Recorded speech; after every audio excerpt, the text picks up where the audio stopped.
अस्सलाम वालेकुम नाज़रीन, मैं हूं आसिफ़ अली ख़ान। आज आपके साथ ज़ुबैर भाई के तवस्सुल से यहाँ मौजूद हैं। ज़ुबैर भाई ने आज मुझे यहाँ अपने चैनल के ऊपर इनवाइट किया और आज हम जो बात करने वाले हैं वो माइंड साइंस आपके बच्चों के माइंड के बारे में क्या कहती है, इस मौजू के ऊपर आज हम बात करेंगे। बच्चों के साथ हमारा जो दिन भर का एक बहैसियत वालिदैन आप कह लें या बहैसियत उस्ताद कह लें कि जो इंटरेक्शन रहता है, उस इंटरेक्शन में हमारी जो कम्युनिकेशन यानी गुफ्तगू जो होती है उसके कुछ पैटर्न्स होते हैं, जो पैटर्न को हम लाशऊरी तौर पर बच्चों के अंदर शिफ्ट कर रहे होते हैं। हमें ये पता ही नहीं होता कि हम किस तरह से बात कर रहे हैं और जो हमारी गुफ्तगू के पैटर्न्स हैं ये बच्चों पर किस तरह मुतासिर होंगे उनके जहन पर।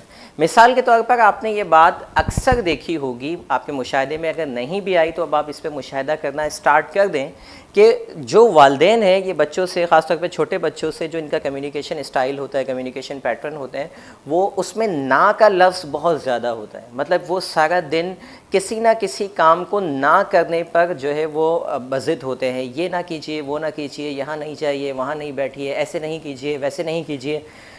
हम जो भी कुछ उनसे बात कर रहे होते हैं उसमें लफ्ज़ ना जो है वो बहुत ज़्यादा प्रोमिनेंट, बहुत ज़्यादा वाज़े जो है वो होता है। अच्छा, जहन हमारा किस तरह से काम करता है?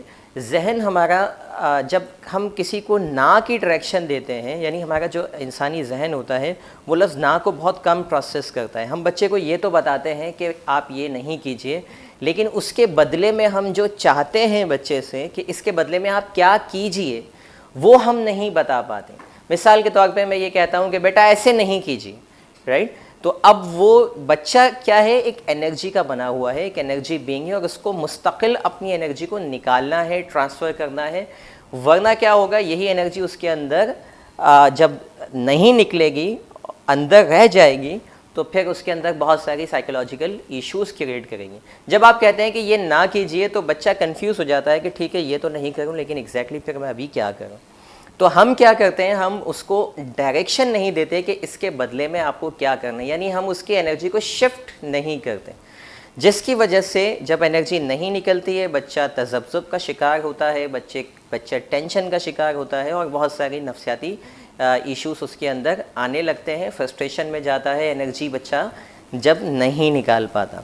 इसके बदले में क्या करें, मतलब ये कि आप टीचर्स भी अक्सर जो है वो इसी तरह की गुफ्तगू करते हैं, डोंट शाउट, शोर नहीं कीजिए। अच्छा, फिर क्या कीजिए? एग्जैक्टली क्लियर मैसेज नहीं होता। इसका ऑपोजिट क्या होगा कि आप क्लियर मैसेज दें कि डोंट शाउट के बजाय आप ये कहें कि बेटा खामोश रहिए। अब जो उसके जहन में पिक्चर्स बनना शुरू होंगी वो खामोशी की बनना शुरू होंगी और हमारा जहन चूँकि पिक्चर्स पर काम करता है उसी से डायरेक्शन लेता है। जो पिक्चर्स हम अपने जहन में पहले देखते हैं वो एक्शन में बाद में आती। लिहाजा जो बच्चों को आप इंस्ट्रक्शन देते हैं, ये इंस्ट्रक्शन कुछ इस तरह से होनी चाहिए कि जब आप ये ना कहें कि बेटा ये नहीं कीजिए, बल्कि एग्जैक्टली बताएं जो आप उस बच्चे से चाहते हैं। क्योंकि बच्चा आपके माइंड में घुसकर नहीं देखता कि मेरे वालिदैन मुझसे चाह क्या रहे हैं, उसको तो ये पता होता है कि ये नहीं कीजिए। अब वो फिर दूसरा कोई काम करता है अपनी मर्ज़ी से तो आपको उस पर भी एतराज़ होता है, फिर वो तीसरा करता है और यूँ ऑब्जेक्शन ऑब्जेक्शन ऑब्जेक्शन। बच्चे की पर्सनैलिटी ऐसी बन जाती है कि उसको सारा दिन ऑब्जेक्शन का सामना रहता है।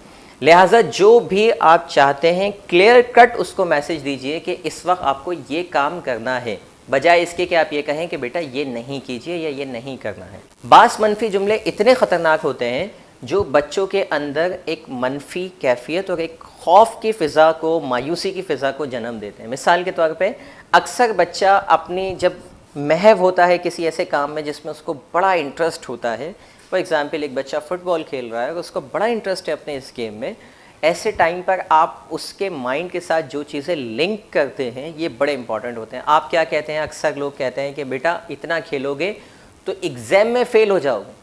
एक ऐसी चीज़ जिसमें उसका इंटरेस्ट है उसको लिंक कर दिया है एक फेलियर के साथ, तो ऑब्वियसली जब वो फुटबॉल खेल, अगर उसका इंटरेस्ट है वो छोड़ने वाला नहीं है, वो बार बार खेलेगा और बार बार इमेज क्या आएगी उसके जहन में कि ये खेलूंगा तो फेल हो जाऊंगा, ये खेलूंगा तो फेल हो जाऊंगा। आपने उसके गेम को, उसके इंटरेस्ट को एक फेलियर से मैच कर दिया है, फेलियर से जोड़ दिया है।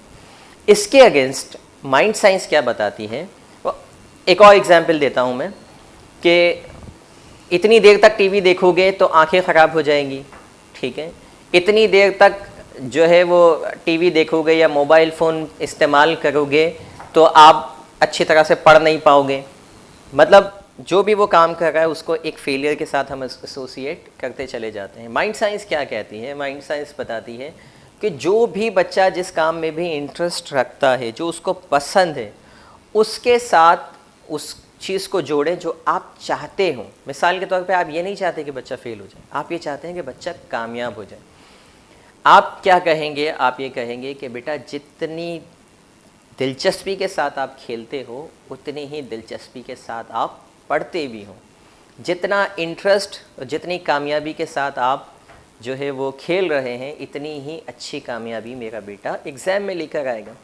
तो उसके इंटरेस्ट को आपने जोड़ दिया है किसके साथ? कामयाबी के साथ। मेरा बच्चा जितना खेलने में एक्टिव है उतना ही ज़्यादा पढ़ने में भी एक्टिव है। अगेन उसके खेल को आपने किससे जोड़ा? उसके एनर्जी से जोड़ा। तो ये जो गुफ्तगू के पैटर्न्स होते हैं, ये कम्युनिकेशन के स्टाइल होते हैं। हमें नहीं पता होता कि हम बच्चों के जहनों में क्या डाल रहे हैं, किस चीज़ की क्या इमेज बना रहे हैं, और आगे चल के हमें बहुत सारे मसाइल का सामना रहता है। लिहाजा आज से आप जब भी बच्चों से गुफ्तगू करें, आप मनफी अंदाज़ को साइड पे रख के मुस्बत अल्फाज का इस्तेमाल कीजिए और पॉजिटिवली उससे कम्युनिकेट कीजिए, तो उसको उसके पोटेंशियल से आप ज़्यादा फ़ायदा उठा सकते हैं। मज़ीद इस तरह की वीडियो के लिए आप इस चैनल को आपने ज्वाइन किया हुआ है, आप मेरे चैनल को भी ज्वाइन कर सकते हैं। आसिफ अली ख़ान ट्रेनिंग माइंड के नाम से जो है मेरा चैनल है अपना। डिस्क्रिप्शन के अंदर उसका लिंक मौजूद है, आप मुझसे वहाँ कनेक्ट हो सकते हैं। Thank you very much for listening. अल्लाह हाफ़िज़।